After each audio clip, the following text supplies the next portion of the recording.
I'm Corbett Wall with DVAuction, here with your feeder flash for Thursday, October the 10th, brought to you in part by Performance Livestock Analytics and their Performance Beef software.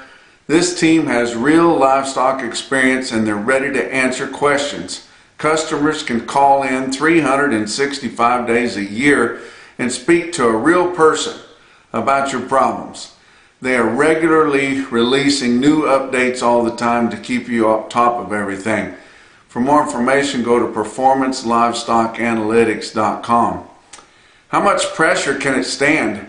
This cattle market has been very impressive here early this fall, and more impressive than I thought it would be. The futures especially have been supportive, and your feeder markets and even your calf markets have been really impressive. Fat cattle market has gained ground here for the last 4 weeks. How much more can it stand?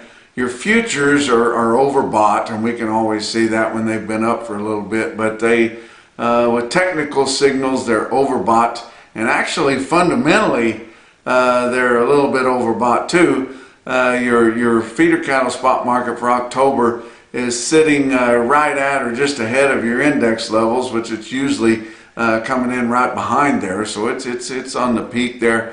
And your fat cattle or live cattle contract for October is trading at over $1 premium to what your best fat cattle are bringing right now. We don't see that very often, and sometimes we see a negative basis in the fall of the year, and I remember when I was with USDA, that was when we would normally see deliveries if we had any, but delivery is really not an option now because most of these cattle are too heavy, and they won't take the heavy weights for a CME delivery, and they can have no carcasses over 900 pounds. Well, the average dressed steer carcass weight is 940 pounds. So I don't imagine we will be seeing any delivery, especially with these two-way cattle in these fat cattle auctions, bringing a premium to the fat cattle with cheap feed everywhere. But we've been seeing a stampede of calves coming, and we always see them this time of the year, and they've been selling right along, selling higher every week. And how much more can it stand? I mean, a lot of people are having health problems with these unweaned, especially calves, with this unseasonably hot weather, unseasonably dry weather for most of your western two-thirds of the country, and dusty and just kind of tough. And it get about this time of October, and you start talking to people that are really sick of doctoring calves, and they got a lot of sick calves out there, guys. And we've got a lot of calves to come here as we go, especially in the northern plains. We're seeing big strings of calves. I mean, 5, 6, 7,000 calves showing up in a lot of your big regional type sale barns. And we don't know how many we can stand. The yearlings are starting to peter out, so we're still seeing really good prices, and have seen throughout the fall here, especially for your grass yearlings. And they're also selling those backgrounded and warmed up yearlings really high too. But there's always a week, and I've never seen it where we didn't have a week in October where the supply of calves outweighed demand. And I don't want to be a downer on the market, but guys, these prices are really high. If you get a good chance to sell your calves at a special sale or something like that, it's a good time to do it. I don't see your calf market continuing to improve all the way through the end of the year, but we've got extremely tight supplies of cows. Our calf crop is much lighter, even more so lighter, especially than last year. So how much can it stand? I don't know. It's just what the question is. But this Hurricane Milton is coming in to Florida, and oh my gosh, there's a lot of cattle in Florida. Tell you what, they ship a lot of cattle out of Florida all the way back here to the southern plains. They won't be doing that anytime soon. It is a dangerous storm, and coming into to make landfall on Thursday or Wednesday evening and all through Thursday, guys. And we just hope that it doesn't go up into the Carolinas and up into Georgia and places like that. They have absolutely had enough. Those guys have had so much trouble there. Talked to producers out there in western North Carolina and eastern Tennessee, and there's guys out there, stories that, you know, a lot of 30 to 50 head cow operations there, and heard of people that there's no cattle left. They're all gone. Guys that, you know, they were still putting up hay, have a whole hay field out there of round bales, and they're all gone. You can't even find them anywhere. It's terrible.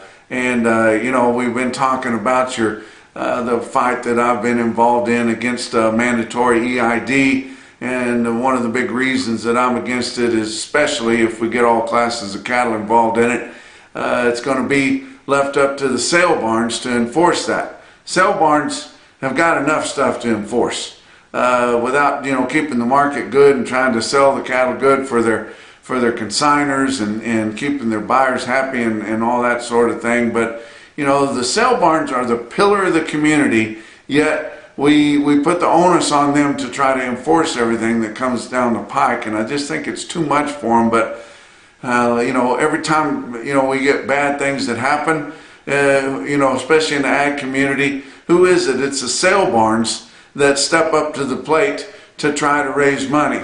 And I know we've been having rollover auctions for a lot of the people that's been affected in the flooding, but I'm going to tell you about some more rollovers that are happening here on Thursday at Paris Stockyards in Paris, Kentucky.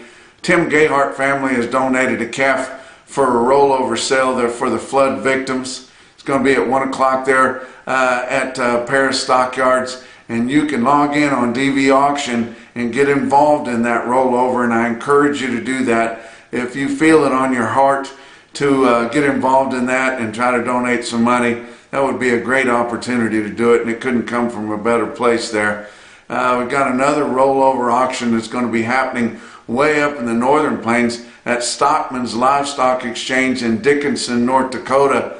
And my good friends there have donated from the sale barn a semi-load of hay, and they're going to be taking donations and likely rolling over that load of hay there. And it's going to go to North Dakota Stockman's Association for the Out of the Ashes wildfire relief. And you can get involved in that on DVAuction also there. So those are a couple of sale barns, local sale barns, that are really helping their communities, and you just expect that from a local sale barn every time. Sale they're going to be having a big special on Friday is Crawford Livestock Market in Crawford, Nebraska. They're fairly new to add DVAuction to their sale, but I tell you what, Rich and Alicia Robinson have been good friends of mine for quite a while here, and I respect their market there. And Jack Hunter created all that, and they do such a good job. They had a big sale last week, and we talked all about it. This Friday, they got another 6,000 head of mostly fancy strings of ranch calves coming in there. And my gosh, they're going to have so many good strings of calves in there. If you're interested at all, that's the best cattle in the country out there in western Nebraska, guys.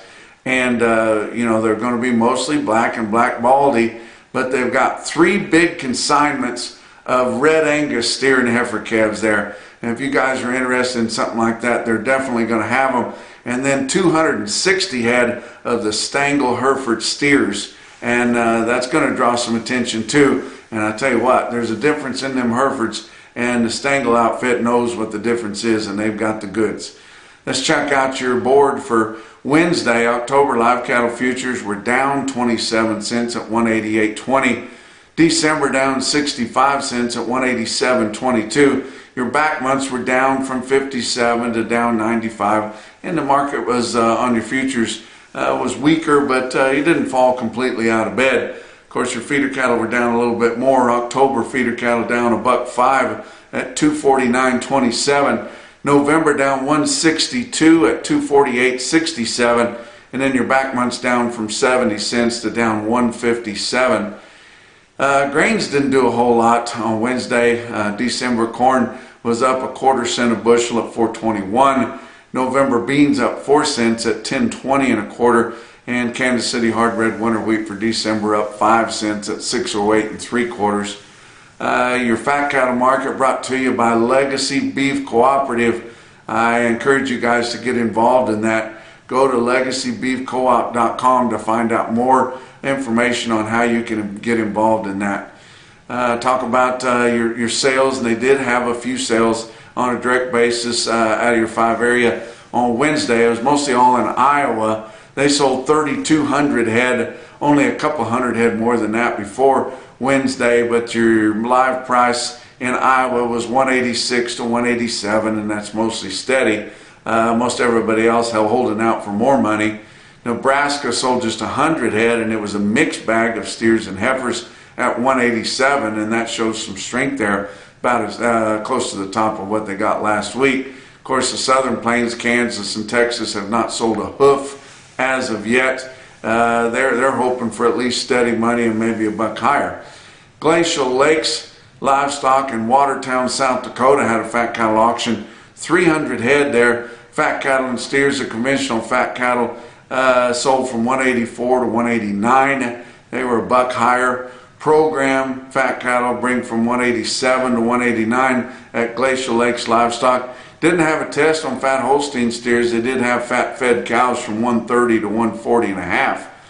Box beef cutout values. We've seen a big gain here recently. Your rib primal is up around $500, and that's a high for 2024. Now, last year we saw it get as high as $600 with holiday demand that we're starting to see already. So maybe it's got some more legs in it, but we're just glad to see some higher markets in your wholesale beef market. But choice cuts up 134 at 308.18. It was struggling to stay over $300 here just not long ago. Your select's up just 2 cents at 288.63.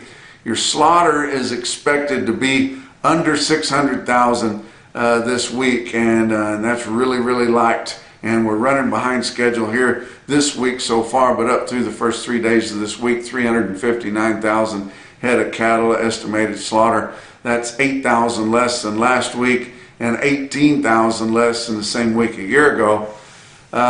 Your punchy pick of the month contest, gosh, we have fun with that every month. And we're starting to receive some for this month's contest. And we have to appreciate the sponsors that help put that on. Beaver Feed Company in Beaver, Oklahoma, they're sponsoring with some really cool stuff that they donate to the grand prize winner. Beaver County Stockyards, of course, they've got some of the coolest swag around. But then, of course, FerAppease gives you a whole case of FerAppease when you're the top prize winner on the Punchy Pick of the Month contest. And stay tuned at the end of this episode of the Feeder Flash. I'm going to stick a FerAppease video on the end of it. I'm sure you've probably seen some of them, but you need to be paying attention, guys. Let's talk about your feeder cattle market. Your real-time index on DVAuction based on the 700 to 899 pound weighted average of steers, auction steers going up through your middle 12 states. Latest on late Wednesday was 248.28. That was down $1.13, and you think, oh, was the sales off that much? It was mostly because we dropped Bassett off of last Wednesday, and you remember what a barn burner that was. But your latest CME cash feeder cattle index 249.48. Don't forget about elite livestock sales, 3 o'clock Central on DVAuction here today on Thursday. 31 loads of long-time weaned calves and yearlings from my friends down there in Alabama. Check them out. How about your big sales on Wednesday? OKC West, El Reno, Oklahoma had 7,300 head for their Tuesday calf sale and the Wednesday feeder sale. Feeder steers on Wednesday sold steady to $2 higher. Feeder heifers were fully steady. Your steer calves that were weaned, or those pee-wee steers weighing under 4.5, sold from $5 to $8 higher, and your heifer calves were fully steady. A stick-out deal that I saw on Wednesday in El Reno was 192 feeder steers, weighed 795, or pretty much 800 pounds, guys, at $254.50. Thought that was pretty impressive. Winter livestock in Dodge City, Kansas sold about 2,100 head through the ring there in Dodge. Market was all over the place according to the federal state market reporter there, but they called it mostly steady to $5 higher, but there were spots as much as $10 higher. But good market there in Dodge City, Kansas, including 71 feeder steers weighed 849 in Dodge, bring 257. Give you some individual quotes from all around. How about Twin Falls Livestock Commission there in Twin Falls, Idaho? They sell 53 steer calves weighed 441 at 361 way out west, guys. How about Buffalo Livestock Auction in Buffalo, Wyoming? They sell 129 fancy 500-pound steer calves at $339.50. Hub City Livestock in Aberdeen, South Dakota sells the big steers. 53 steers weigh 1080 and bring 225.5. But the most impressive quote that I saw anywhere on Wednesday in your Macrocin, no BS, top quote for the day, come out of Platte Livestock Market in Platte, South Dakota. 88 steers weighed 618 and bring 302. And that's your feeder flash for Thursday. My biggest account is Jeff Slatton, the owner of Beaver County Stockyards. For a while, we was selling him lots of antibiotics to doctor his cattle with. He was having basically a wreck at times. FerAppease comes along, we introduce it, he starts trying it out. Almost instantly, his vet bill reduced drastically, and the only thing that was changed up was FerAppease. I've also had other guys, cow-calf guys, this previous fall that tried it. Had one individual out here east of Beaver. First time he's ever tried it. He said he's always weaned his calves. They've bawled. They're right around his house. Can't sleep. This is the first year he's used it. He sent me a video one afternoon. The calves are all at the bunk. They're eating. They're spread out doing what they're supposed to do, and not a sound. So he was sold on it instantly. I've had several other reports of that. Lots of people saying that their cattle they act different. They're calmer, they handle easier, they're at the bunk, they're drinking. If your cattle are doing that, they're gaining, they're doing what they're supposed to do.